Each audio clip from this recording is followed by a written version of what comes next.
L'égocentrisme en psychologie est l'incapacité d'apprécier la simple vérité que les gens peuvent avoir des opinions, des besoins et des désirs différents. Les personnalités égocentriques ne comprennent pas pourquoi les autres n'écoutent pas leurs conseils et ne veulent pas communiquer avec elles. En même temps, elles ne manquent jamais une occasion de s'exprimer de manière acerbe et de critiquer. D'où viennent ces comportements? Comment s'en débarrasser?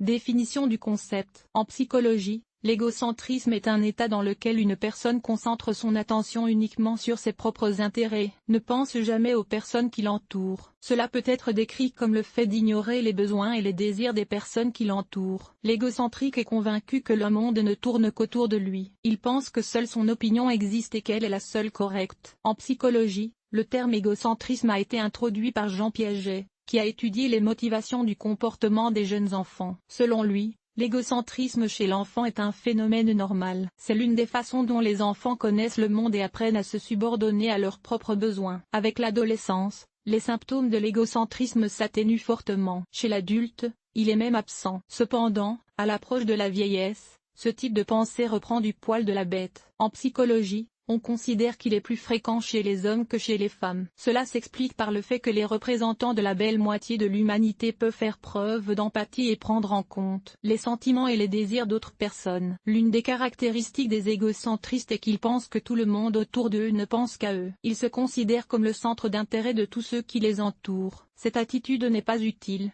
du moins pour les autres, du moins à cet égard. Pour l'égocentrique, le conflit n'est pas une occasion d'exprimer son point de vue et de parvenir à une décision de compromis, mais un moyen de convaincre ses ennemis de sa justesse. Les égocentriques ne croient pas qu'ils ont tort. Lorsque les enfants font preuve d'un esprit rebelle et exigent que tout le monde pense de la même façon, ils semblent coincés dans l'adolescence. Cause.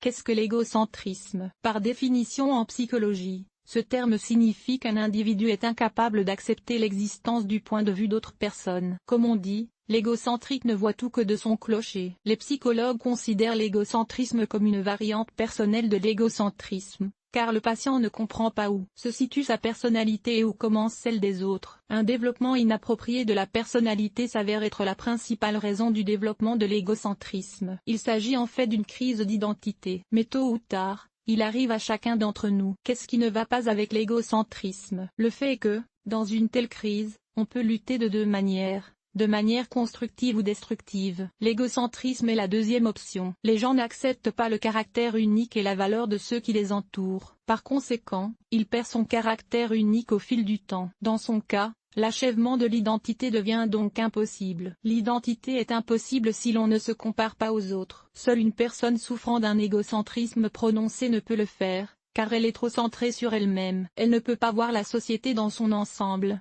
et pas seulement ceux qui l'entourent directement. L'identité incomplète empêche la connaissance de soi et le manque de connaissance de soi empêche le développement de la personnalité. Nous avons constaté que les égocentristes sont stoppés dans leur développement. On peut dire que leur comportement leur nuit surtout parce qu'il les prive de liberté et de la possibilité de réaliser leur potentiel. Type d'égocentrisme. Il existe trois types d'égocentrisme bénéfiques, associés à des pensées et des perceptions personnelles. Morale. La fonction principale est l'incapacité à comprendre pourquoi une personne a fait ceci et n'aurait pas agi autrement. Communication. Les gens se distinguent par le fait qu'ils ne suivent pas la manière dont les autres fournissent des informations et leur véracité. Chacune des espèces énumérées possède ses propres caractéristiques. Les signes. Chez les adultes, les signes de l'égocentrisme sont évidents. L'incapacité à faire l'expérience de la défaite et à tolérer l'échec. Jugement serré, catégorie complète. Selon les égocentriques, ils ont toujours raison. Ils prouveront le dernier point de vue. Incapacité à voir les motivations des gens et à comprendre pourquoi ils ne le sont pas. En présence d'une personne égocentrique, la conversation s'arrête. Sinon, il reste silencieux et ne peut commencer à enseigner, critiquer et conseiller. Et ce que les autres ressentent à ce moment-là lui importe peu. Manque de tact.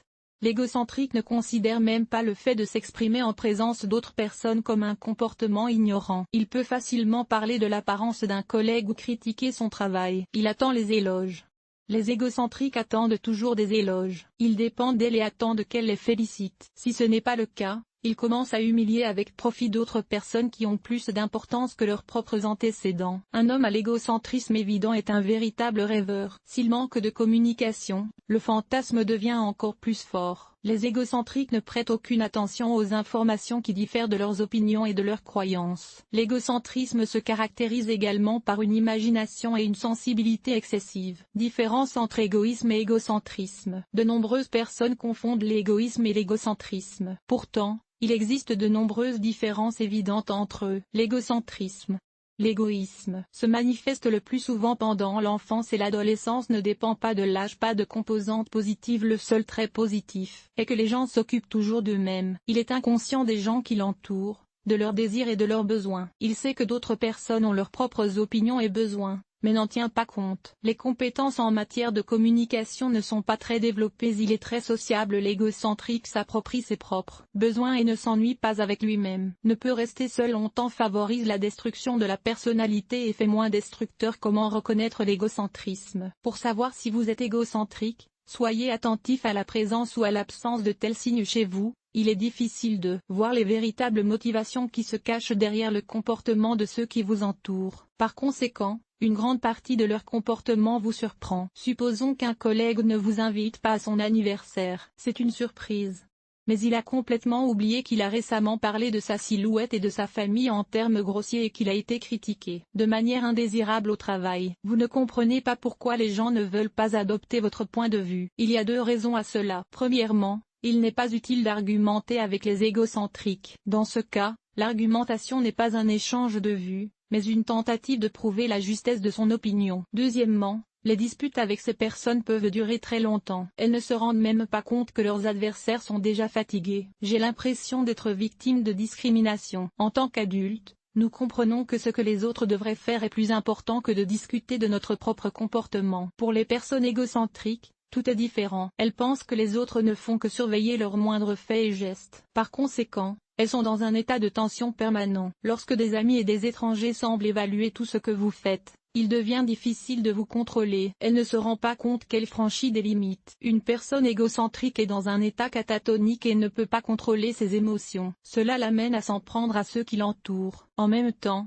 il n'a aucune idée de son propre comportement et viole ses limites personnelles. Il ne lui en coûte rien de faire des remarques acerbes, d'aborder des sujets blessants ou de blesser ses interlocuteurs par ses propos. Et il ne voit rien de mal à cela. Vous pensez que vous avez une grande expérience de la vie et que vous avez beaucoup à offrir. L'égocentrique est persuadé que les autres savent mieux vivre. Il s'étonne donc sincèrement que les gens autour de lui ne suivent pas ses conseils, se sent offensé et frustré. La réponse à un tel comportement est une insulte de la part de l'égocentrique, une déclaration selon laquelle l'interlocuteur est paresseux et stupide parce qu'il ne veut pas changer sa vie en mieux. Et un instant.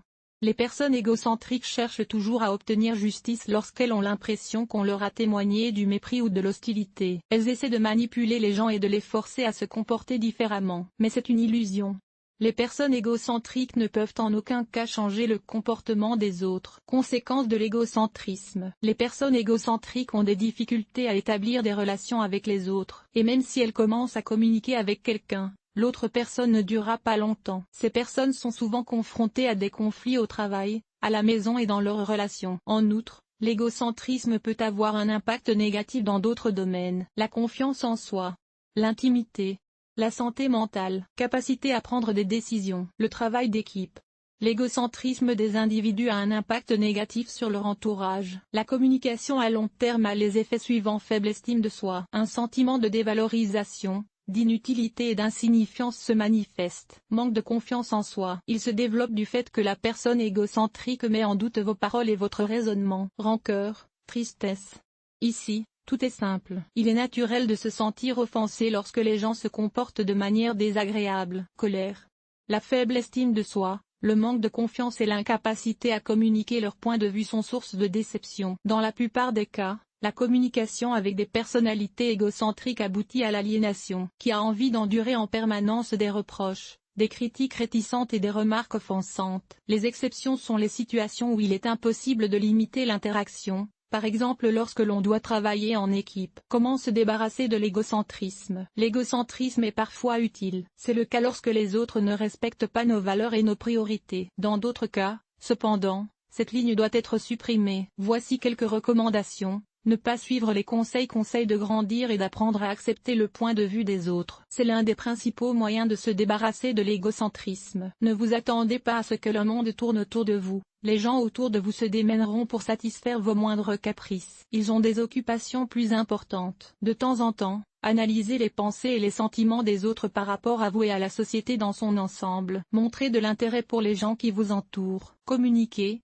Écoutez vraiment ce que vous avez à dire et approfondissez les informations que vous recevez. Pensez à ce que les autres peuvent ressentir en disant « je ne veux pas ». Prenez l'habitude de le faire. Si vous avez du mal à le faire, notez vos pensées. Si vous ne pouvez pas poser de questions, ne donnez pas de conseils. Si quelqu'un a besoin d'aide, il vous en parlera. Quelqu'un voudra probablement entendre parler de vos succès. N'oubliez pas votre interlocuteur. Discutez de certaines situations avec vos amis. Laissez-les exprimer leur point de vue et voyez s'il correspond au vôtre. L'égocentrisme a besoin de reconnaissance, d'un sentiment d'importance. Il est donc conseillé de s'engager dans des activités où l'égocentrisme est utile. Par exemple, devenir bénévole à l'OM ou s'adonner à la créativité. Les psychologues suggèrent également de jouer à des jeux intéressants. Demandez à votre ami de se comporter comme un égocentrique et de vous laisser satisfaire ses désirs tout au long de la journée. Cela vous aidera à comprendre les conséquences de l'égocentrisme et à voir le monde à travers les yeux des autres. Comment aider votre ami et l'égocentrique? Dans certaines situations,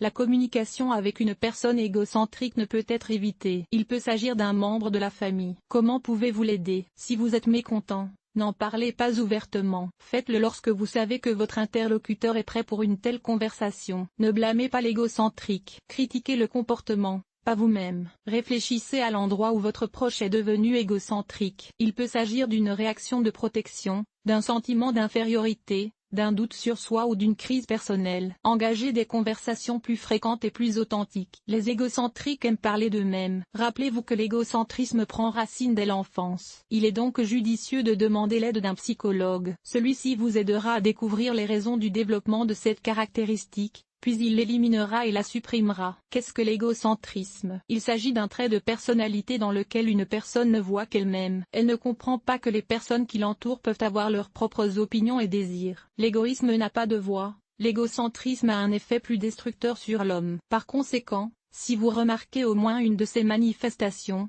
agissez. Apprenez à comprendre et à accepter les sentiments et les émotions des autres. Ne donnez pas de conseils là où il n'y en a pas. Vivez votre vie.